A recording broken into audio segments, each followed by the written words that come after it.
Hi, everybody. My name is John Keith.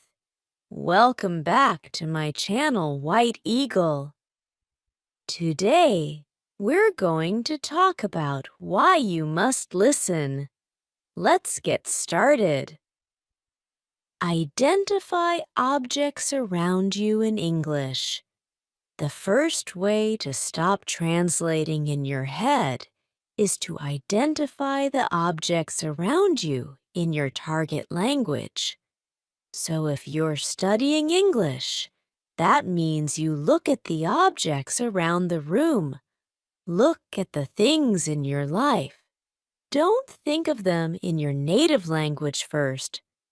Think of them in your target language first. So, if I look around the room, I see a computer. I shouldn't think my native language word. I should think my target language word. So start with the items and the situations in your everyday life. If I say computer in English, maybe I should say computer in Japanese. I should say not, I don't know, water in English. I should say omaizu in Japanese. So, start associating the words in your target language with your everyday life now. So if you're studying English, that means start getting familiar with the things in your everyday life in English. Repeat phrases you hear native speakers use. Tip number 2 is to repeat the you hear native speakers use. So if you're watching this channel, for example, or you're watching a TV show or a movie, listen for the way that native speakers make those phrases. If you hear a phrase you have never heard before, or you hear an interesting combination of words, try to repeat them yourself. Don't just listen. Try to say them yourself. If you're in a public space and it's difficult for you to do that, fine. Practice in a place where you feel more comfortable. Maybe if you have some private space to practice, just repeat them. Get your mouth used to saying the words the way that the native speakers do. So if you never actually say words, if you're only taking in, if you're only listening, and you're not actually producing the language, it's kind of hard to practice and to really hone your pronunciation, to improve your pronunciation. So when you listen to native speakers, try to repeat after them. So for example, if you're studying English, you can try to repeat after this video.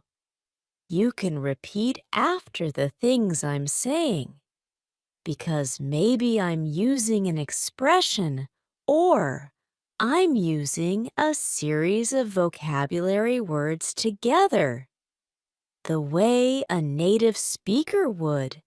And it's maybe a good idea to try to practice the ways that native speakers put their words together. So try to repeat after native speakers, especially when you're looking at media. And you can do this when you're reading books too. You can try to read out loud interesting lines of books that you find, or something that maybe is difficult for you. Very nice practice tip. Make a situation where you can't escape into your native language. Make a situation where you can't escape into your native language essentially means immerse yourself. Of course, going to that country, or going to a place where you can speak. Only that language is very difficult for some of you. Totally understand. But if in your life you can create a situation in your library, in your room, in your house somewhere, for just an hour or, I don't know, maybe a day. I don't know what your schedule is like, but if you can create a situation or create an environment where you have no choice but to use that language and you cannot escape, meaning you cannot go back to using your native language as a crutch. You can't use the native language at all. It forces you to use the language that you're studying. So, of course, if you are lucky enough to live in the country or to live in a place where people speak the language you're studying, great. But you have to go out and interact with people. You have to put yourself in a place where you have no choice but to speak. It's very hard, and it's very scary, and it's very embarrassing at first. But if you take time to find places and to make environments that are comfortable for you, where you feel comfortable making mistakes and asking questions, it's very valuable for your learning process. This is actually something that I did, totally. I totally did this. My Japanese wasn't very good for a long time, but then I started making friends who could not speak English. Actually, I just did this through finding hobbies. There was a hobby that I had. I joined a group. I joined actually a school to where I could learn how to do that hobby. And everything was taught only in Japanese. And the people in my class only spoke Japanese mostly. And then maybe we would go out for drinks and food late at night or on the weekends, and everybody spoke only Japanese. And if I couldn't communicate even simply in Japanese, I had no hope of keeping that friendship together. So it forced me to study. It forced me to think about the words they were using and to try to learn those words, those patterns, as well as how to produce them naturally myself. So I was learning the vocabulary words the people around me were using and learning how to apply them on my own. That was only possible because I had no escape in those situations. So try to do that, even if you can do it yourself in your house.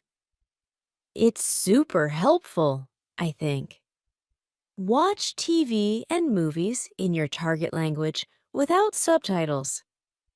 Tip number 4 is to watch TV and movies in your target language without subtitles. So I think that watching with subtitles can be very beneficial. So if I'm watching something, or if you want to watch something with subtitles on, great. But I sometimes find that in my case, I think too much about reading the subtitles, and I forget to listen. So maybe if you've seen a movie in your target language a few times with the subtitles on, try turning the subtitles off and think about the character's body language, the words they're using. You can always look that up.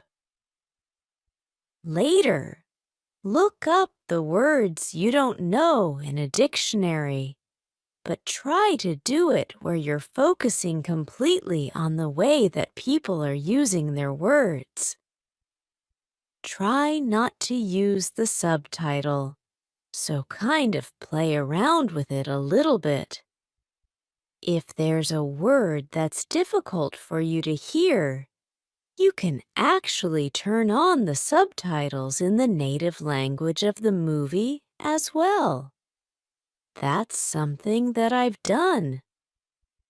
Like, if I wanted to study Japanese, it's very useful when the actual words spoken in Japanese appear on the screen. Sometimes it's easier for me to catch a word if I see it visually and I hear it at the same time. So another way to explore how you can use TV and movies is to actually turn on the closed captions, like the words on the screen in the native language of the movie. So this is sort of 2 points in one. So 1, watch movies without subtitles, meaning subtitles in your native language. And hint 2 is to watch movies with closed captioning on. But the closed captioning is in your target language, not in your native language. So you can try those 2 things with TV and with movie. Don't bring a dictionary to your lesson. Tip number 5 is don't bring a dictionary to your lesson, okay? So give me a second here. So I understand that dictionaries, especially electronic dictionaries, we have them on our phones now, are very, very convenient. Of course, it's important to use them, and they're a great resource to have.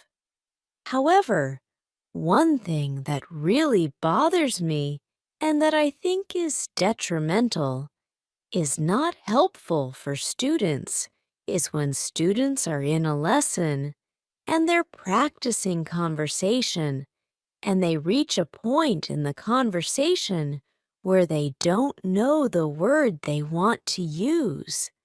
They know it in their native language, and they don't know how to say it in their target language. They pull out their dictionary.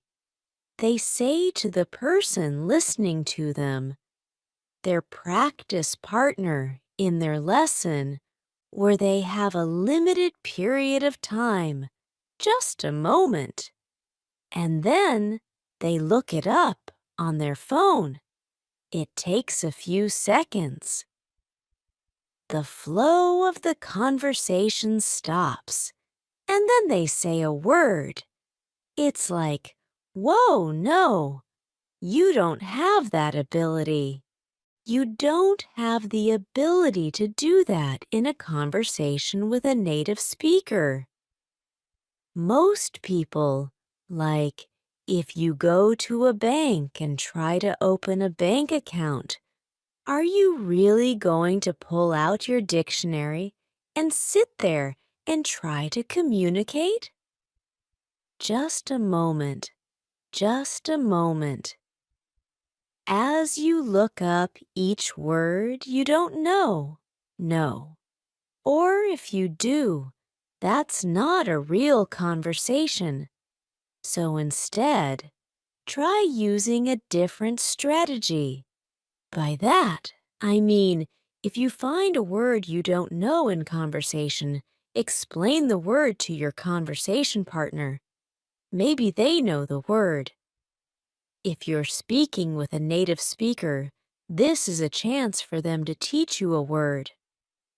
I find that when people take the time to teach me a word, I remember the word much better than just looking it up on my dictionary. So try to resist.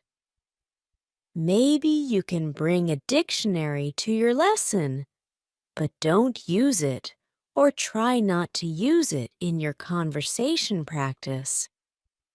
It destroys the flow of a conversation. So instead, practice the skill of describing the vocabulary words you want to use and learn how to ask the meaning of a word, or learn how to ask for a vocabulary word from your partner. So you can use an expression like, what's the word that means blah, blah, blah?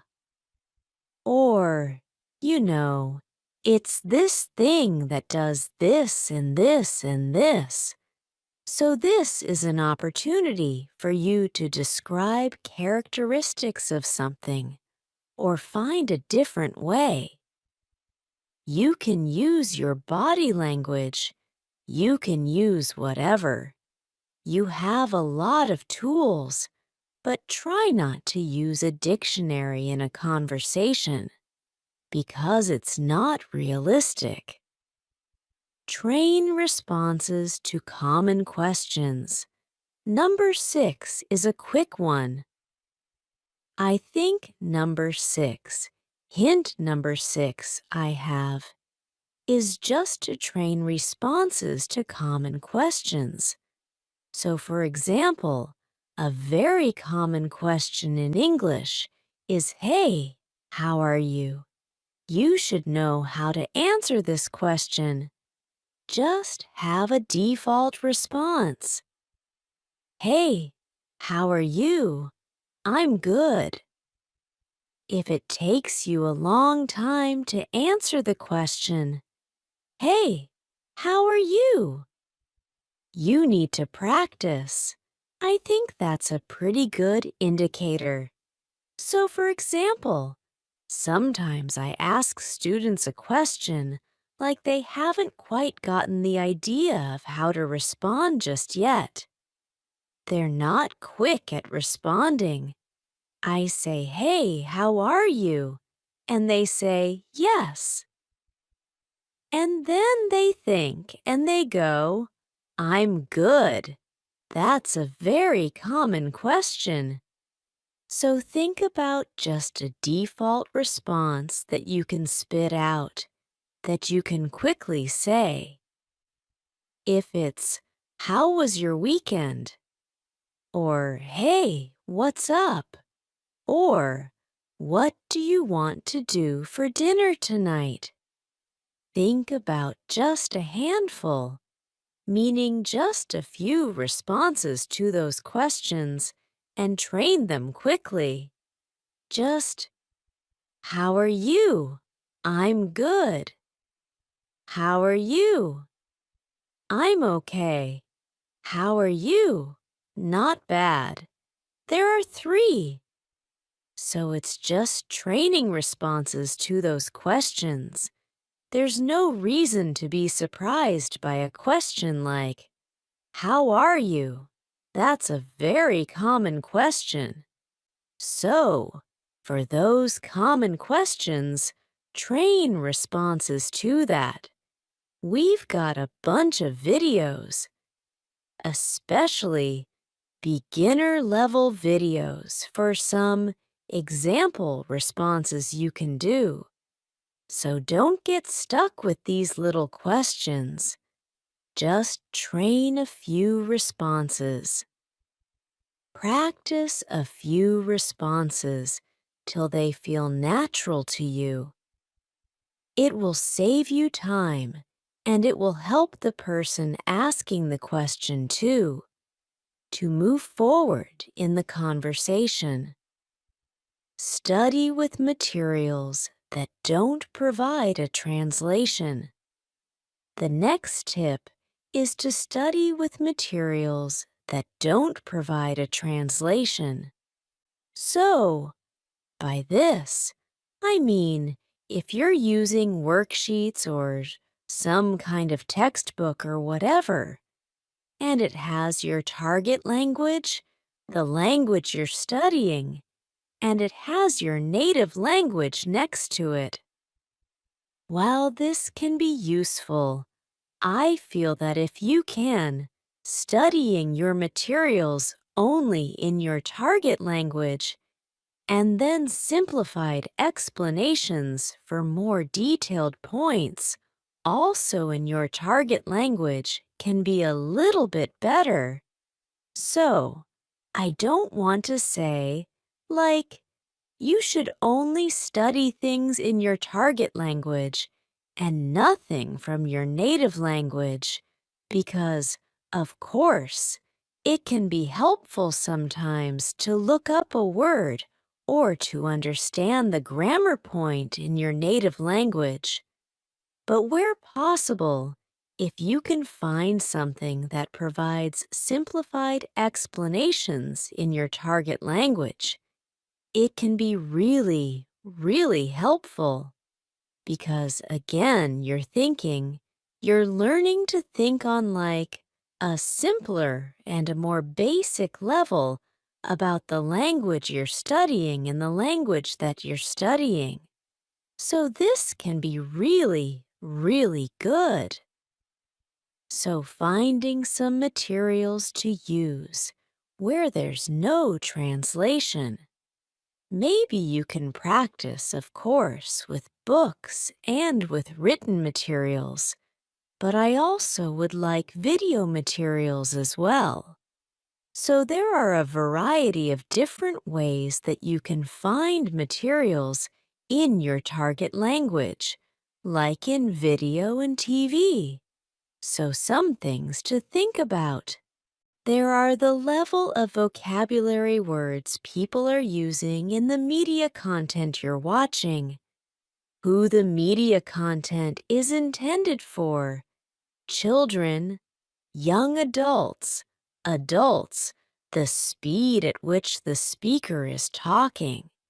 So, like, I have the ability to change the level of difficulty of videos based on the rate of speech, the vocabulary words that I use, and how many idioms and things I use. So I could make a video very difficult. We could make like a very difficult video series by leveling up our vocabulary use or by speaking very quickly. Or, as you might see in our English in 3 Minutes series, we can also use very simple vocabulary and speak at a low rate of speech. So maybe right now this is a very intermediate level video. So please think about that. So not just for written materials, but also for your audio and visual materials. Think about who your audience is, the level of the material, and so on.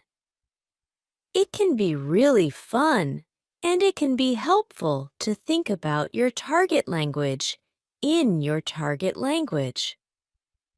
All right, we're almost done. Study phrases in addition to single vocabulary. The next tip is study phrases in addition to single vocabulary words. So yes, of course, vocabulary is important, but I find it personally very, very useful to look at how a vocabulary word is used in a phrase, because sometimes using it in a phrase helps you understand the nuance of that vocabulary word really, really well. Like a word like crazy, for example, in English. Depending on the situation where the word crazy is used, it could mean something different. It could mean like a person who is mentally confused or mixed up. It could also mean something really good. It could mean something really bad. So if we look only at the word crazy, it's quite difficult to understand really the meaning of the word. But if you look at the way the word is used in a phrase, you can get a lot more information. So take a look at the way people use words and phrases, not just a single vocabulary word. You can learn a lot more that way, I think. Do your daily activities in English where possible. The next tip is to do your daily activities in your target language. So if you're studying English, that means try to do some daily activities in English, if possible. So, this could be very, very boring stuff, but just think about it when you're doing the activity.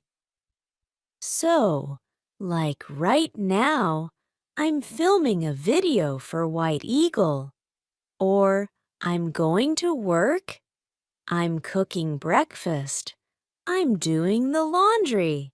What do I have to do tomorrow? So try thinking about your everyday life in English if you're studying English. Try thinking about your everyday activities, the people that you meet. What are you doing? So this is a way to help you practice your verb.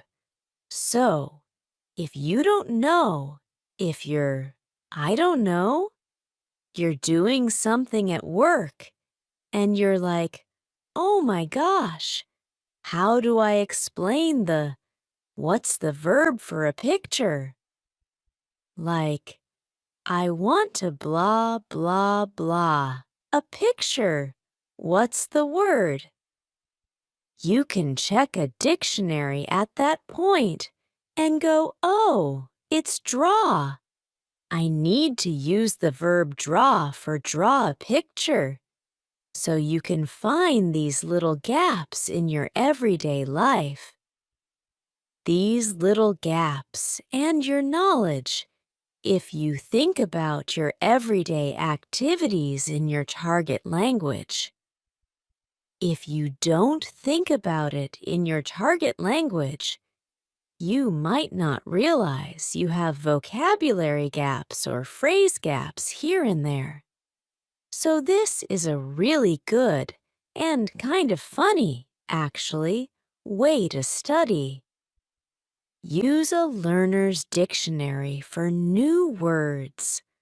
The last tip is to use a learner's dictionary for new words. So, in English, there are learner's dictionaries available in English. So my personal favorite channel is White Eagle. If you find a word that you don't recognize, you can check it in a dictionary, in a learner's dictionary, and it gives you a simple explanation in simple English of that word.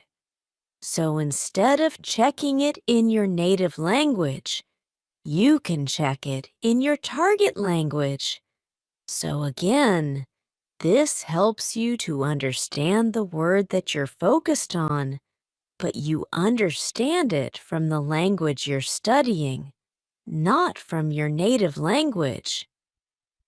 So using a learner's dictionary can be really, really useful as well. All right, so those are 10 tips to help you stop translating in your head. I know it's very difficult, but it takes time and it takes practice. And I hope that these are a few strategies that can help you as you study any language. Of course, this is an English language channel, an English language learning channel. But I think these tips are pretty good for learning just about any language, really. So I hope those are useful for you.